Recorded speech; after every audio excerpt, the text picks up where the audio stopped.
32, the Fort Smith community waiting on word about Officer Kyle Newman's condition. He was shot on Sunday by a suspect that led police on a chase. Before we go out live to Claire in Fort Smith with more, let's take a listen to the dispatch audio giving us a look at how this all unfolded. 540 past the Grand exit northbound. Dispatch, subject down. Subject down to Y11 station. He's been shot one time in the head. Moments later, that's when the suspect took off with officers right behind him. Yeah, Officer Newman in the hospital right now with the Fort Smith police chief saying he's fighting for his life. Let's check in with 5 News reporter Claire Everbach. She's live in Fort Smith with the latest. Claire. Lauren, Joe, good morning. There are still several questions that remain in this investigation. As you said, Officer Newman does remain in critical condition, and we are hoping to get an update on how he's doing today. Let's start by breaking down how all of this started. As we know, a call came in just before 1:30 a.m. on Sunday, and what started as a regular call turned into a shooting. Officer Kyle Newman responded to the call about a group of minors near McClure Amphitheater.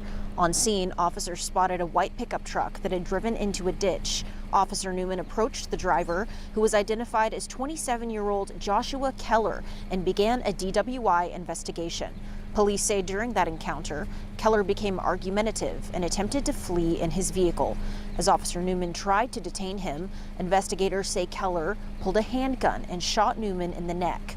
Keller then fled the scene in the white pickup, leading officers on a pursuit that ended after his vehicle crashed near the Grand Avenue exit on I-540. As officers approached the vehicle, police say a second officer-involved shooting occurred, and Keller was killed by police. A handgun was recovered from the truck. Officer Newman was airlifted to a trauma center where he remains in critical condition.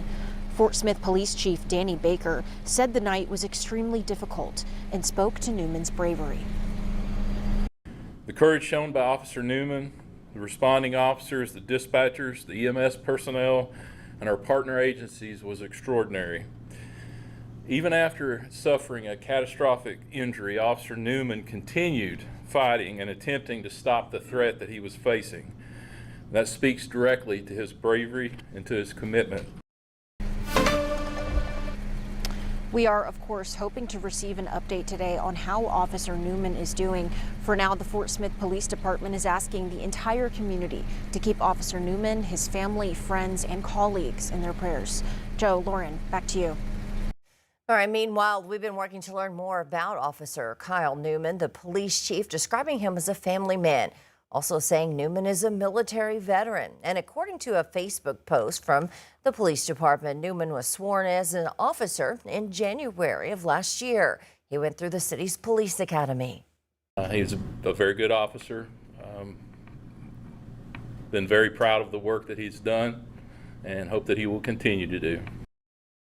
Now, we also came across this officer spotlight of Newman on the police department's Facebook page. In December, a community member wrote into the department commending Officer Newman for visiting with children and families at UAFS after working a night shift. They called him a role model on and off duty, adding that they're thankful for his dedication to the community.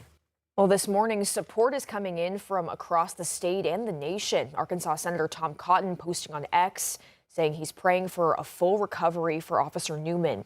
The Sallisaw Police Department also posted on Facebook, saying in part, they stand in full support of Officer Newman and those serving the Fort Smith community. Arkansas State Police says they stand in support for their brother. These are just a few of many messages pouring in. We'll continue to monitor Officer Newman's condition and track the latest on the investigation. You can always find our latest reporting and information on the free 5 News mobile and smart TV apps.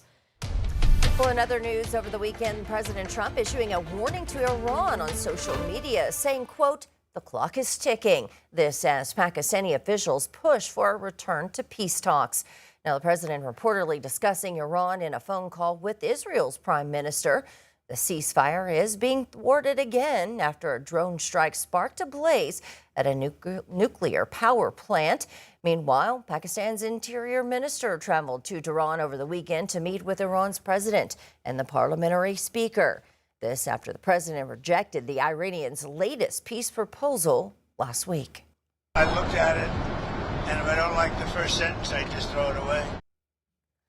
As hundreds of ships remain stranded in the Strait of Hormuz, Iran says it will soon unveil a plan to allow some traffic to pass through. President Trump argues that the U.S. controls the strait, with the military blockade still in place. Well, part of Austin, Texas was in lockdown over the weekend after police say a group of teenage boys went on a shooting spree. At least 4 people were injured in multiple shootings. Bradley Blackburn is tracking the latest.